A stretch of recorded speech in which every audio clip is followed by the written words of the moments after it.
우리는 인생이라는 고속도로를 달리고 있는 것 아닌가라는 생각을 하곤 합니다. 여러분의 운전길은 무탈하신가요? 주변과 이 좌우를 둘러보시면서 정속을 유지하면서 운전하고 계신가요? 제가 어느 날 운전했던 그날이 기억나는데요. 그게 이천에서 여주로 가는 길이었습니다. 그날따라 제가 이제 뭐 빠른 차선을 찾다가 이제 마지막 차선 3차선인가 4차선에서 운전을 하고 있었는데요. 갑자기 이제 제 앞에 있는 그 버스가 휘청이더니 옆으로 확 비키는 거예요. 그런데 그 버스가 비키고 나서 제 눈앞에 나왔던 광경은 이 긴 철골 하나가 땅을 튀고 저한테 날아오는 장면이었습니다.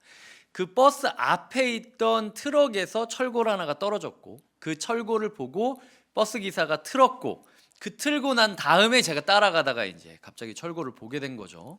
어떻게 해야 될지 몰라서 당황하다가 본능적으로 핸들을 이쪽으로 꺾었습니다. 다행히도 이제 차가 없었기 때문에 이 제가 꺾었을 때 45도 정도로 꺾인 상태에서 철골이 저희 운전석 있는 데로 들어오는 게 아니라 제 조수석 타이어를 딱 치면서 차가 하늘로 떴어요. 그리고 뜬 상태에서 탕 하고 뜨자마자 다시 제가 이 바깥쪽으로 돌리게 됐습니다.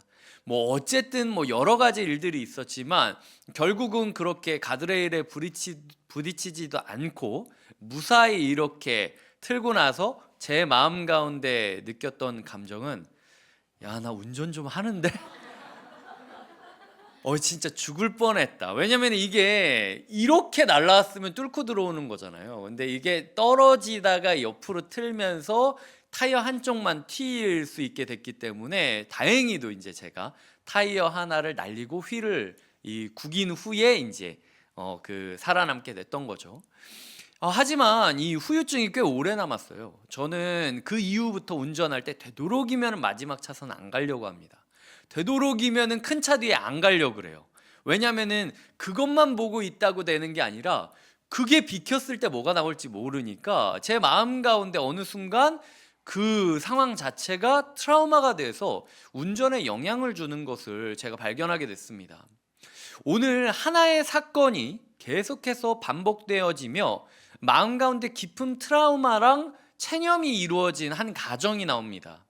이 아버지인데요. 이 아버지는 아이가 아프고 있는데도 불구하고 아이를 도와줄 수 없다라는, 마치 아이가 태어났을 때부터 이런 가정이 될 거라는 상상을 한 사람은 없잖아요. 운전을 하는 모든 사람이 저와 같은 일을 언젠가는 경험할 수도 있겠지만 내일은 아닐 거야 라고 살아가는 것처럼, 그 아버지도 아이를 처음 태어나고 마주했을 땐 괜찮을 거야, 우린 행복할 거야, 즐거울 거야, 열심히 하면 될 거야 라는 생각을 하면서 살았을 거란 말이죠. 하지만 낙하물이 떨어지는 것 같은 사고를 경험하게 되었고, 그 사고의 후유증이 꽤 길게 그리고 복합적으로 임한 것을 우리는 볼 수 있습니다. 예수님은 이 아버지한테 물어보시죠. 언제부터 이렇게 된 것이냐? 라고 이야기할 때 어릴 때부터 이렇게 됐다라고 이야기를 합니다. 이 아이는 예수님을 보자마자 땅에 엎드려져서 구르고 있습니다. 입에서 마치 간질이 걸린 것처럼 거품을 물고 있는 중이에요. 말을 제대로 하지도 못하고 표현하지 못하는 것들을 통하여 사회적으로도 고립되어 있던 상황이었습니다. 그런데 어릴 때부터 이런 일이 일어났다라는 것이죠. 이 아버지의 마음이 어떻겠습니까? 이 아버지가 예수 그리스도에게 나왔을 때 그 처절한 심정이 어떻겠습니까? 예수님은 왜 이 아버지한테 이걸 물어보는 걸까요? 예수님은 모든 것을 아시는 분입니다. 그러니까 물어보지 않아도 알았겠죠. 하지만 언제부터냐고 물어봄으로써 예수님 주변에 있는 많은 사람들이, 이 아버지가 이렇게 난리를 치는 이유는 이 아버지가 유별나서가 아니라 이 아버지가 평생 동안 힘들었기 때문이다라는 해석을 할 수 있게 됩니다. 예수님은 아버지의 마음을 사람들한테 이해시키기 위해서 언제까지였냐, 언제부터였냐 라고 물어보고 계시는 거죠. 나아가 또 이런 질문이기도 합니다. 왜 이제 이걸 나에게 이제서야 이 문제를 가지고 오느냐? 네가 너희 아이를, 내가 사역 시작한 지 꽤 됐는데 이제서야 이 아이의 문제를 왜 나한테 데리고 오느냐라는 슬픈 마음으로 주시는 꾸짖음의 메시지이기도 했습니다. 지난주에 우리가 묵상한 바와 같이 주님께서는 우리가 기도하길 원하세요.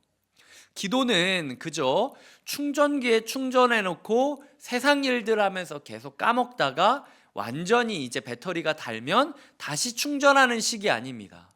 기도는 하나님과 마음이 연결되어진 채로 살아가는 것이 기도인 거예요.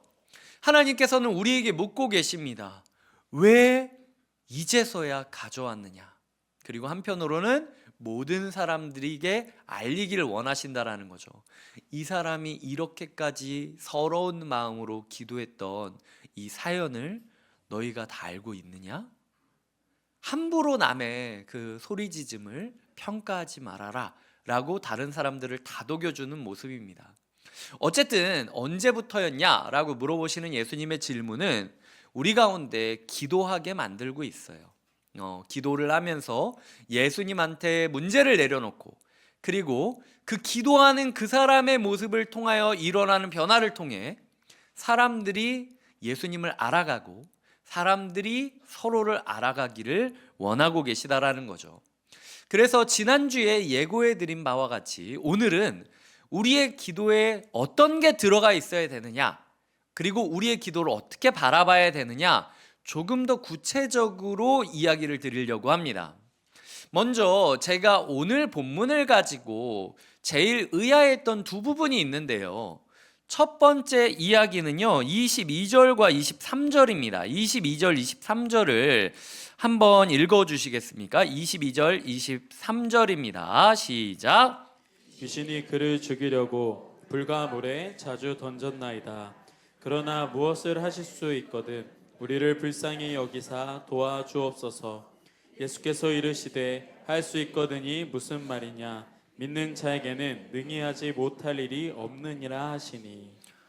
지금 이 아버지가 혼나요. 그러니까 이제 기도하다가 예수님한테 혼나는 거나 마찬가지인 거죠. 문제를 가지고 예수님한테 오면서 하는 이야기가 무엇을 하실 수 있거든 우리를 불쌍히 여겨주십시오 라고 이야기를 하고 있습니다. 그런데 예수님이 말씀하시죠. 할 수 있거든이 무슨 말이냐? 믿는 자에게는 능치 못할 일이 없다. 우리가 이 구절 붙잡고 기도할 때가 되게 많이 있지 않습니까? 하지만 저는 이 구절을 읽었을 때 진짜 예수님이 그렇게 기도했어? 라는 생각이 들었어요. 마태복음 26장 39절을 제가 읽어드리겠습니다. 마태복음 26장 39절입니다. 조금 나아가사 얼굴을 땅에 대시고 엎드려 기도하여 이르시되 내 아버지여 만일 할만하시거든 이 잔을 내게서 지나가게 하옵소서. 그러나 나의 원대로 마시옵고 아버지의 원대로 하옵소서 하시고 라고 이야기를 하고 있습니다. 아니 지금 할 수 있거든이 무슨 말이냐? 믿는 자에게는 능치 못할 일이 없다. 이렇게 기도하라면서요. 근데 예수님이 정작 진짜 필요할 때가 되니까 아버지여 만일 할만하시거든 이라고 확신 없는 기도를 하고 있는 것처럼 느껴질 수 있다라는 거죠. 저는 이 두 구절이 부딪히는 건가? 라는 생각으로 한 주간 계속 말씀을 묵상했는데요. 두 구절을 묵상하면서 기도에 뭐가 필요한지 생각하게 됐습니다. 이 첫 번째로요, 지금 이 아버지의 할 수 있거든, 무엇을 하실 수 있거든 우리를 불쌍히 여겨달라는 기도에는요, 두 가지가 녹아들어 있습니다. 첫째, 예수님의 능력에 대해서 확신하지 못하고 있어요. 무엇을 할 만하거든, 당신이 이것도 할 수 있습니까? 이해는 합니다. 사람들한테 가서 도와달라고 하고 요청도 하고 병원도 하고, 근데 안 되니까 이제 마음의 기대치를 낮추는 거죠. 여기서 내가 더 높이면 또 상처받을 것 같으니까 의도적으로 기대치를 낮추면서 아니면 어쩔 수 없고 뭐 라는 식으로 믿음 없이 기도를 하고 있다라는 거예요. 예수님은 그걸 혼내신 겁니다. 감히 내 능력에 대해서 믿지 못하면서 어떻게 기도를 할 수 있냐? 믿는 자에게는 능치 못하다. 예수님이 얼마나 능력이 있는지 보여주고 싶으셨다는 거죠. 두 번째로 아까 그 아빠의 기도에는요, 예수님의 사랑에 대한 확신이 없어요. 우리를 불쌍히 여기사 도와주옵소서 라고 이야기하는데요, 그 말은 예수님이 능력이 있어도 우리를 불쌍히 여기지 않을 수도 있다 라는 전제가 깔려 있다는 거죠. 하지만 예수님은 우리를 구하기 위해서 하늘보좌를 버리고 여기까지 오신 분이에요. 공생애 기간, 예수님이 공생애라고, 공적 생애라고 불리는 3년 동안 예수님의 심정을 제일 많이 묘사했던 단어는 심령의 긍휼이 넘쳤을 때, 비통히 여기사 사랑하는 마음으로 서로를 목자 잃은 양처럼 여기시면서 다가가는 사랑의 하나님, 긍휼의 하나님이 예수님의 모습이었거든요. 근데 그 아버지의 구함에서는 예수님의 전능하심에 대해서도 믿지 못하고 예수님의 사랑하심에 대해서도 믿지 못하고 있다는 거죠. 그러니까 우리는 우리의 기도에 대해서 두 가지를 점검해 봐야 됩니다. 나는 지금 기도하고 있지만 예수님이 나보다 더 나를 사랑하고 있다라는 사실을 믿는가? 기도의 자리가 설득의 자리가 돼서는 안 돼요. 예수님, 저 이렇게 힘들어요. 남들도 힘들지만 나는 이렇게 더 힘들어요. 그러니까 남들 도와주시는 것도 알지만 지금은 저 도와주셔야 돼요. 이런 설득의 자리가 돼서는 안 된다라는 거죠. 예수님은 이미 나보다 더 내 문제를 아파하고 계시다라는 사실, 그 사실을 공감하고 인정하는 것으로부터 우리의 기도의 문맥이, 기도의 문법이 바뀌어야 된다는 거죠. 두 번째로는 우리의 기도 가운데 자꾸 할 수 있거든 이라는 식으로, 주님 하실 수 있으면 제발 좀 도와주셨으면 좋겠어요 라는 식으로 예수님의 능력에 대해서 접고 들어가는 식의 기도를 하는 순간 주님의 책망을 받을 수밖에 없다는 거예요. 예수님께서는 우리보다 더 크게 사랑하실 뿐만 아니라 우리를 분명히 우리의 문제를 회복시켜 주실 수도 있는 분이라는 거죠. 그걸 믿음으로 나아가야 된다라는 거예요. 대신 마태복음 26장에 보면 예수님이 하실 수 있거든, 만일 할 만하시거든 이라고 이야기를 하면서 하나님께 기도하시잖아요. 이 기도에는요, 하나님이 인간을 사랑하기 위해 나를 십자가에 보내실 정도로 사랑하고 있다라는 하나님 사랑에 대한 확신이 있었습니다. 그리고 동시에 하나님은 하늘 보좌를 버리고 나를 내려오게 해서 십자가를 지게 하실 수 있을 정도의, 그리고 하나님이 원하신다면 그 계획된 플랜조차도 엎어버리시고 다른 방식으로 하실 수 있는 분이라는 하나님의 능력에 대한 확신도 있었어요. 중요한 건 예수님께서는 하나님의 사랑도 믿고 하나님의 능력도 믿는 이 기도 가운데 대신 하나님의 때에 하나님의 일이 이루어지기를 바라는 마음으로 솔직하게 자신의 모습을 맡겨드리는 의탁이 있었다라는 거죠. 그러므로 저는 오늘 본문과 마태복음 26장을 통하여 네 가지 우리의 기도의 모습에 대해서 이야기를 드리려고 합니다. 우리의 기도에는 하나님의 사랑을 믿으며 기도하고 있습니까? 우리의 기도에는 하나님의 능력을 믿으며 기도하고 있습니까? 우리의 기도는 하나님의 타이밍이 나랑 다를 수도 있다라는 사실을 인정하며 하나님께 조율되어 가는 과정입니까? 그리고 우리는 우리의 솔직한 마음을 있는 그대로 맡겨드리는 의탁의 기도를 하고 있습니까? 결국은 주님께서 이 책망 이후에 이 아버지가 뭐라고 소리 지릅니까? 아버지가 말씀하시죠. 내가 믿나이다. 나의 믿음 없는 것을 도와주소서 라고 이야기를 하고 있고, 주님께서는 그 말을 기도로 여겨주셨다는 거예요. 그리고 주님께서는 그 기도에 응답해주고 있다는 거죠. 오늘 설교 제목이 뭡니까? 어디까지 맡길 것인가? 정답은요, 믿음 없는 나의 솔직함까지도, 믿음 없는 나의 솔직한 현실까지도 주님께 맡겨드리는 것이 기도의 자리라는 거죠. 주님, 하나님의 사랑을 의심하지 말아야 된다고 하는데 나 쉽지 않아요. 하지만 내가 그게 준비되고 기도하려면 너무 늦어요. 일단 타이어 터졌고 핸들 꺾고 있고 어떻게 해야 될지 모르는 상황이에요. 주님, 하지만 주님이 믿음 없는 것까지도 붙잡아 주세요. 하나님, 제가 하나님의 능력을 믿을 수가 없습니다. 이미 너무 어렸을 때부터 오랫동안 이 문제가 반복돼서 이제 나의 인생이 바뀔 거라는 기대가 없고요. 기대하면 더 실망할 것 같아요. 하지만 주님, 그것까지도 주님께 맡겨드립니다 라고 이야기하는 진솔한 기도가 필요하다라는 것이죠. 우리의 인생에 있어서 하나님 뜻에 조율된다라는 것은요, 어떤 것일까요? 예수님은 기도하셨지만 십자가를 지셔야 했습니다. 이게 믿는 자에게 능치 못할 일이 없다는 기도가 맞습니까? 구약 시대에 히스기야라는 왕이 있습니다. 히스기야라는 왕이 하나님께 살려달라고 기도했어요. 하나님이 기도 응답해 주셨습니다. 살려주셨어요. 그 다음에 이 왕이 어떻게 됩니까? 제가 봤을 때 이 응답은 저주였어요. 살고 나서 했던 일은 죄 짓는 일밖에 없었어요. 그리고 나만 죄 짓고 끝나는 게 아니라 내 후대까지 그 죄의 영향력 가운데 거할 수 있도록 만들게 된 치명적인 실수를 하게 되는 거죠. 그는 자기가 원하는 대로 인생의 생명이 연장되었지만 그 생명이 연장된 것이 그에게 축복이 아니라 그에게 저주였다는 거죠. 사도 바울이 있습니다. 수많은 사람들을 병에서 낫게 해줬던 사람이었어요. 근데 그럴 때마다 사람들의 비난을 받았습니다. 뭐라 비난 받았냐? 남들은 잘 고치면서 왜 너는 못 고쳐? 라는 비난을 받았다라는 거예요. 그래서 바울의 마음 가운데 자기의 아픔, 육체의 가시라고 불리는 아픔을 위하여 하나님께 기도를 열심히 합니다. 오늘 말대로 믿는 자에게는 능치 못함이 없다는 걸 경험했잖아요. 자기를 통해서 하나님이 역사하는 걸 봤으니까. 하나님, 제가 건강해지면 제가 더 잘할 수 있을 것 같아요.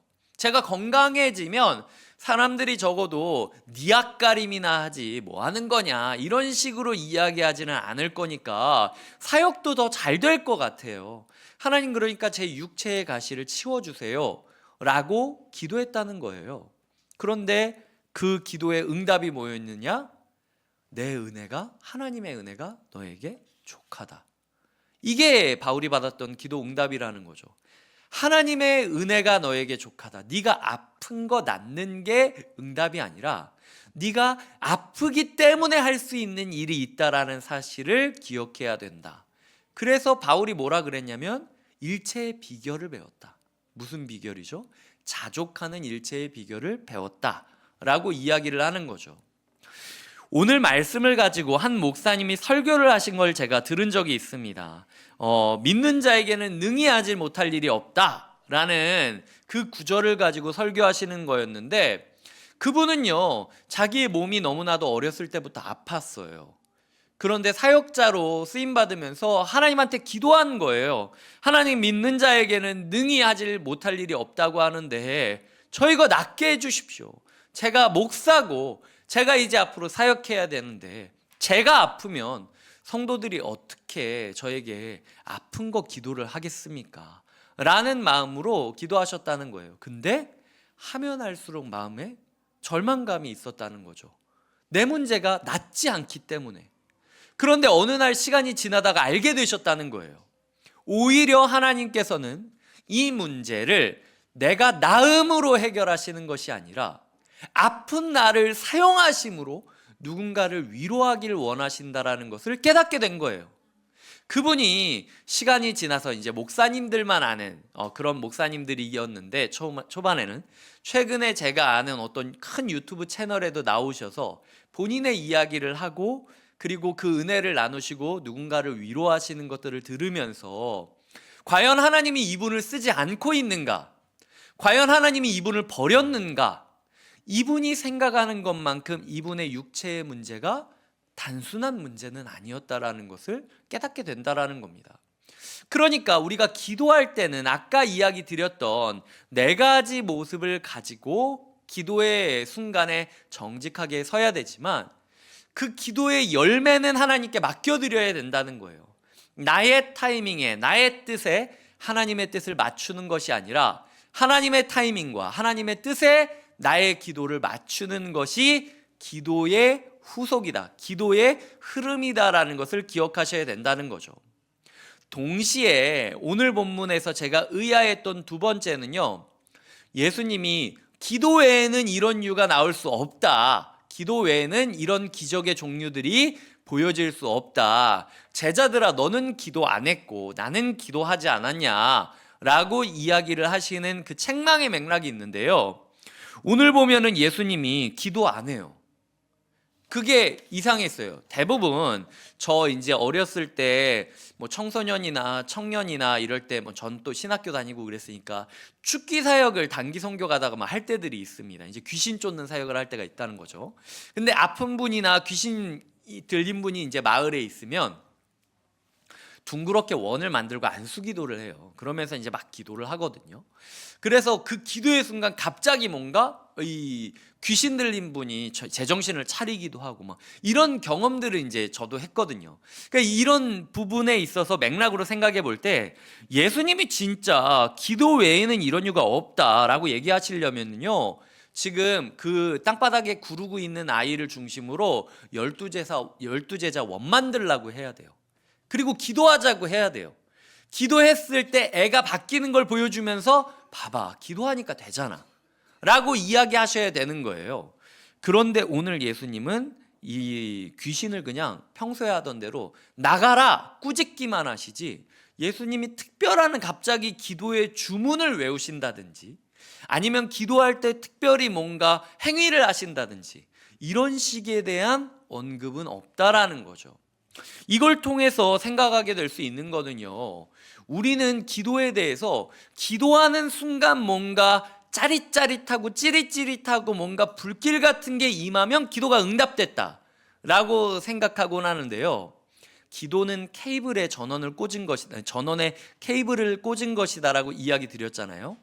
기도는 의외로 기도하는 그 순간에 응답이 이루어지는 게 아니라 기도를 마치고 그 기도자가 기도의 영성으로, 기도의 마음으로 인생을 살아가고 문제를 만날 때 기도가 영향력을 발휘하고 열매를 맺을 때가 많이 있다는 거죠.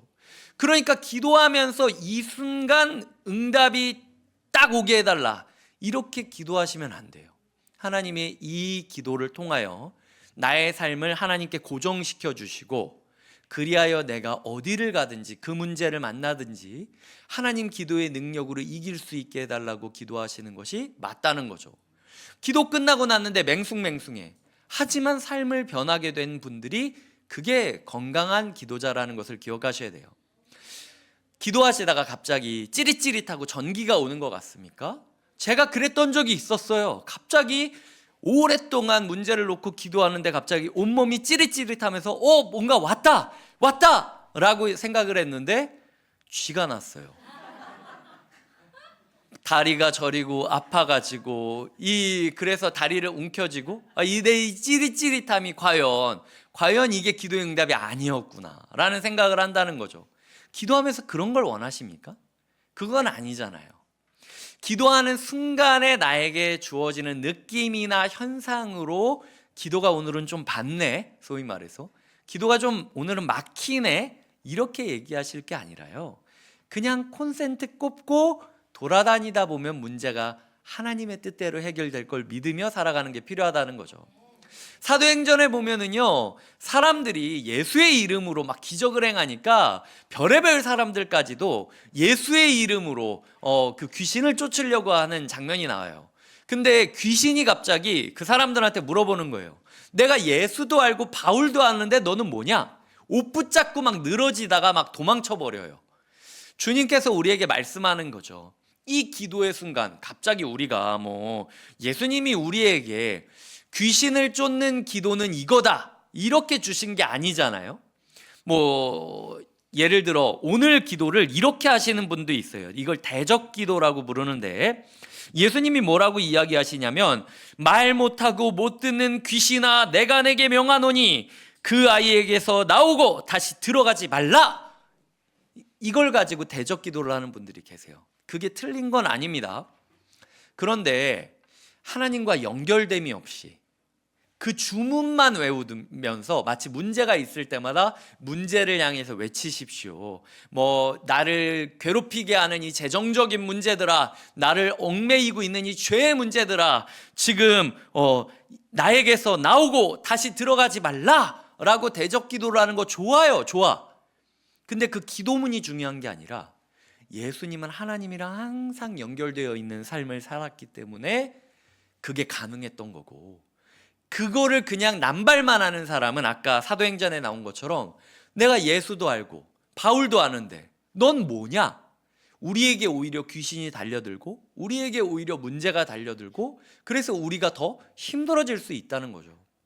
이게 부모 자식 간에요. 이 어떤 부모님들 같은 경우 이 기도로 문제를 돌파해야 된다 그러니까 아이가 약간 내 마음에 들지 않는 말을 하면 대적 기도를 하는, 야 우리 기도하자, 하나님 우리 아이에게 하나님 이 사단이 잘못된 마음을 주셔가지고 이 아이에게서 나오고 다시는 이 부정적인 생각이 들어가지 말라, 이렇게 기도할 때가 있어요. 근데 그래서 바뀔 수 있죠. 근데 제가 아는 많은 아이들은요 그때 상처를 받아요. 나는 솔직히 내 마음의 걸 얘기했는데 엄마가 나 귀신 들린 것처럼 대하고 있어. 이게 너무 부정적으로 받아들이게 돼서 오히려 교회에서 멀어지게 되는 거예요. 근데 어머니 입장에서는 아니 예수님이 이렇게 기도하라 그래서 나도 이렇게 대적 기도했는데 왜 나에게는 이 영성이 일어나지 않지? 그거 보일 때만 기도해서 그래요.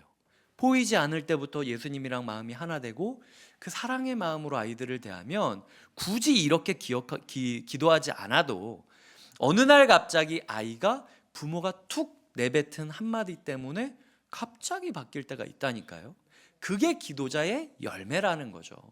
그래서 우리가 기도의 열매를 기도하는 그 순간 받으려고 한다는 건 그건 주님께서 원하는 기도가 아니다 라는 마음으로 우리가 응답의 타이밍은 하나님께서 역사하시는 하나님의 때에 일어난다라는 것을 기억해야 된다라는 거죠. 자, 이제 제가 기도의 방법에 대해서, 기도에 꼭 들어가야 될 내용에 대해서 이야기를 드렸고 응답의 타이밍, 기도의 열매에 대해서도 이야기를 드렸습니다. 그렇다면 기도는 그러면은 기도할 때 우리의 자세는 어떻게 해야 되느냐라는 부분을 마지막으로 나눌 텐데요. 오늘 말씀이 아까 이야기 드렸듯 어디까지 맡길 것인가? 제가 이야기 드렸죠. 나의 믿음 없는 것까지도 하나님께 드려야 된다. 그 진실함을 담고 있는 태도가 기도에 있어서 굉장히 중요하다라는 거죠.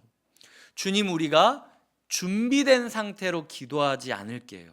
준비되지 않은 내 모습을 솔직히 보여드릴게요 라는 게 기도의 자세가 돼야 된다는 겁니다. 아니 꼭 기도하라 그러면 얘기해요. 목사님 제 마음이 좀 가라앉은 후에 기도할게요. 제 상황이 좀 나아지고 숨통이 열리면 기도할게요. 좋아요. 하지만 이 아버지는요 어떤 기도로 응답받았느냐, 자기의 믿음 없고 준비되지 않은 것까지도 받아달라고 요청했을 때 응답받았다는 거예요. 그게 오히려 더 응답받을 확률이 높아요. 왜냐? 내가 준비됐다라고 느끼는 순간 응답받으면 인간은 꼭 내가 잘해서 응답받은 것처럼 오해하기 때문이에요. 주님께서는 준비되지 않은 사람을 사용하시고 싶어 하십니다. 이게 우리가 생각하는 거랑 좀 다를 수 있죠. 병원에 갔는데 환자가 EV 의사가 보여달라 그랬더니 여기는 제가 아직 준비가 덜 돼서 나중에 조금 체중도 줄이고 근육도 키운 다음에 좀 보여드리면 안 될까요? 이렇게 얘기하는 환자는 없어요. 보여달라 그러면 보여주면 되는 거예요. 문제가 있다면 솔직하게 의사한테 보여줘야 되는 거죠. 주님께서는 우리에게 말씀하고 있는 거예요. 세상 의사한테는 그렇게 잘 보여주고 세상 상담가들한테는 그렇게 잘 얘기하면서 왜 나한테는 얘기도 안 하고 보여주지도 않아? 주님께서는 우리가 솔직한 마음으로 기도할 때 제일 좋아하신다라는 걸 기억하시고 너무 남의 기도문 베껴서 멋있게 기도하려고 하지 마세요. 솔직하게 소리 지르는 그 부르짖음을 주님께서는 올바른 기도라고 받으십니다. 말씀을 맺을게요. 제가 19세기 독일화가 중에 프리드리히 레츠라고 하는 사람이 그린 체스 두는 사람들이라는 작품이 있다고 해요. 이 그림은 소설 파우스트를 기반으로 만든 건데요. 청년 파우스트와 이 악마가 체스를 두면서 수싸움을 하고 있는 것을 그리는 그림이었어요. 그런데 그림을 보면은요, 악마가 체크메이트를 딱 외치는 것 같고, 이 청년은요, 어떻게 할지도 모르는 채로 턱을 괴고, 이 외통수인데 빠져나갈 길이 없는데 라고 괴로워하는 것 같은 이미지로 그려져 있는 작품입니다. 그런데 1861년 어느 날 그 당시에 세계 체스 챔피언이었던 미국의 폴 모피라는 사람이 친구들이랑 같이 이 그림이 걸려있던 리치몬드의 한 저택에서 이 그림을 보고 있었다고 해요. 그러다가 한참 동안 그 그림 앞에 서서 체스판을 보고 있던 이 사람이 갑자기 흥분해서 외쳤다고 하는 거예요. 아니야, 이건 체크메이트가 아니야. 저 청년한테는 아직 한 수가 남아있어 라고 이야기를 하면서 요렇게 바꾸면 전황을 바꿀 수 있는데, 이 청년이 그걸 모르고 계속해서 골머리 썩고 있는 것을 답답해하면서 나는 발견했다 라고 이야기를 한 거죠. 이 이야기가 퍼지다가 이제 빌리 그레암 목사님을 통해서 왕에게는 한 수가 있다 라는 이야기로 설교 때 인용되기 시작하고, 그 다음부터 수많은 신앙인들이 나는 체크메이트 당한 청년의 모습으로 인생을 살아가고 있지만 나의 왕은 그 체스 챔피언처럼 아직 내가 모르는 한 수를, 신의 한 수를 가지고 있다 라는 기도 제목으로 기도를 하면서 하나님께서 나의 체스판을 바꿔주시기를 기도했다는 이야기가 있어요. 그 기도를 통하여 수많은 사람들이 바뀌어졌고, 오늘 저는 그 예를 가지고 우리에게 다가가는 겁니다. 여러분은 어떠세요? 마치 하늘에서 철골이 떨어지는 것처럼 생각지도 못한 상황 가운데 어떻게 움직여야 될지 알지도 못하고 시간이 느리게 흐르는 것 같은 기나긴 괴로움을 겪고 있지는 않습니까? 주님께서 말씀하시는 거예요. 본능적으로 핸들을 꺾듯 본능적으로 기도의 자리로 나와. 그 기도의 자리에서 내가 이야기했던 그 4가지 원칙들을 생각하며 너의 기도의 태도나 방향에 대해 고민하고, 그럼에도 불구하고 진실한 태도로 믿음 없음까지도 주님께 맡겨드릴 때 주님의 타이밍에 이 모든 것들이 응답될 것을 믿으며 나아가는 것이 필요하다라는 거죠. 우리가 말로만 기도해 주겠다라고 이야기하는 사람들이 아니라 진짜로 기도하는 사람들이 됐으면 좋겠어요. 한 주간 저는 이 말씀을 붙잡고 준비하면서 되게 힘들었습니다. 이번 주에 긴급한 수술이 너무 많았고, 다음 주에 또 수술을 앞두고 있는 가정들도 있어요. 제가 믿는 자에게는 능치 못하는 일이 없다라고 기도를 하며 나아가야 되는데, 자꾸 성경은 저에게 하나님의 때에 응답이 하나님의 방식으로 이루어질 것이니 너의 방식대로 응답이 이루어지기를 바라는 것이 아니라 하나님의 뜻에 너의 삶이 조율돼야 된다라고 했을 때 제 마음이 되게 불편했습니다. 그래서 오늘까지도 제 마음 가운데 인간적으로 두 마음이 있어요. 솔직히 제가 이 자리에서 전하는 건 하나님의 원리를 전하는 거지만, 지금도 제 마음에는 이 말씀에 대한 부대낌이 있어요. 하나님, 그래도 이거는 좀 낫게 해주셔야 되는 거 아닙니까? 하나님, 그래도 이거는 좀 해결해 주셔야 되는 거 아닙니까? 믿는 자에게 능치 못할 일이 없다고 기도할 테니까 하나님, 그냥 이거는 좀 쉽게 가면 안 됩니까? 꼭 그렇게 일체의 자족의 비결을 배우고, 꼭 그렇게 십자가의 길을 거쳐야 되고, 꼭 그렇게 힘들게 우리가 살아가야만 되는 겁니까? 솔직히 아직도 제 마음 가운데는 부대낌이 있습니다. 그렇기 때문에 제가 여러분들한테 이야기 드리는 거예요. 저는 이 아버지가 했던 것처럼, 주님, 제가 목사지만 이렇게 믿음이 없습니다. 이 믿음 없는 것 또한 주님께 드리오니 주님께서 우리 성도님들 낫게 해주셨으면 좋겠고, 성도님들이 가장 좋은 길로, 가장 완벽한 길로 갈 수 있게 해달라고 기도할 수밖에 없다라는 거죠. 우리의 삶의 기도를 실천하고 기도의 열매를 누리시는 성도님들이 되시길 주님의 이름으로 축복드립니다. 기도하시겠습니다. 하나님 아버지, 인생의 고속도로에서 예기치 못한 철골이 떨어지고 타이어가 터진 것 같은 위기를 만난 성도님들이 여기 있습니다. 자신의 얄팍한 기지와 경험을 의지했던 교만을 내려놓고 하나님의 마지막 한 수를 기대하며 기도하게 하여 주시옵소서. 우리의 믿음 없는 것까지도 주님께 정직하게 내려놓습니다. 그런 정직한 기도자로 살아가게 하여 주시옵소서. 예수님의 이름으로 기도드립니다. 아멘. 이 시간 이 세상을 살아가는 동안 우리가 주님을 원하고 주님을 바라고 주님께 기도하기를 꿈꾸며 기도하시며 찬양하겠습니다.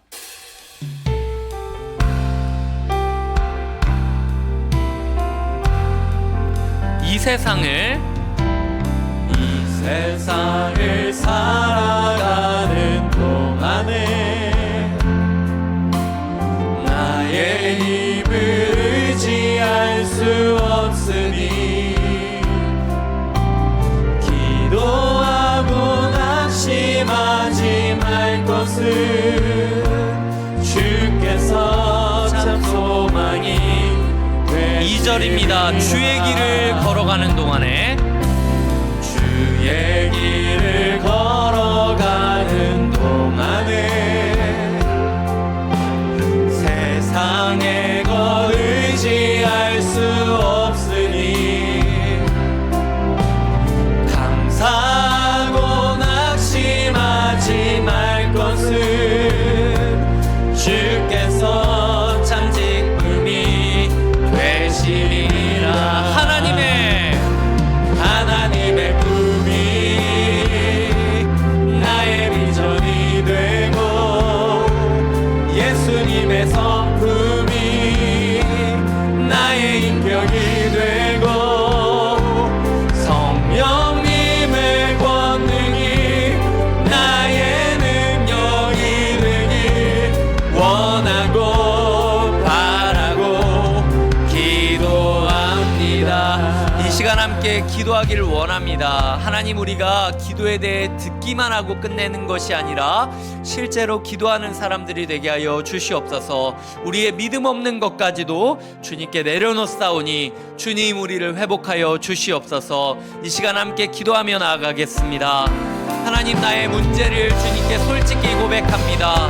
하나님, 내가 준비된 채로 기도하는 것이 아니라 기도가 나의 본능이 되게 하여 주시옵소서. 하나님, 내가 주님의 사랑을 신뢰하며 그 선하신 주님 앞에 나아가게 하여 주시옵소서. 하나님, 내가 주님의 능력을 신뢰하며 그 능력의 주님의 손을 붙잡게 하여 주시옵소서.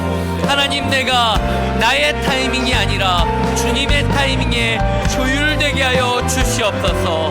하나님, 우리의 인생 가운데 하나님 아버지께 나의 모든 부족함까지도 맡겨드리는 진솔한 기도가 회복되게 하여 주시옵소서. 하나님, 우리의 문제를 주님께 드립니다. 이 문제를 어떻게 사용하실지 모르겠지만 주님, 저는 그냥 너무 힘듭니다. 주님, 저는 그냥 너무 괴롭습니다. 하나님이 이 문제 해결해 주시길 원합니다. 하나님이 이 성도님의 아픔을 치유해 주시기를 원합니다.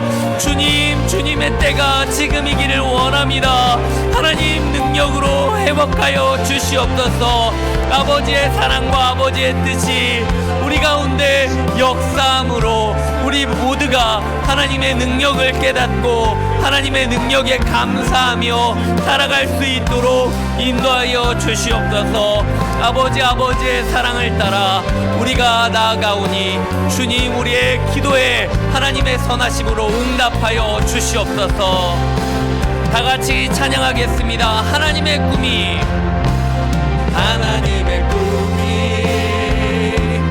나의 비전이 되고 예수님의 성품이 나의 인격이 되고 성령님의 권능이 나의 능력이 되길 원하고 바라고. 다 같이 일어나서 마지막으로 찬양합니다. 하나님의 꿈이 나의 비전이 되고 예수님의 성품이 나의 인격이 되고 성령님의 권능이 나의 능력이 되길 원하고 바라고 기도합니다.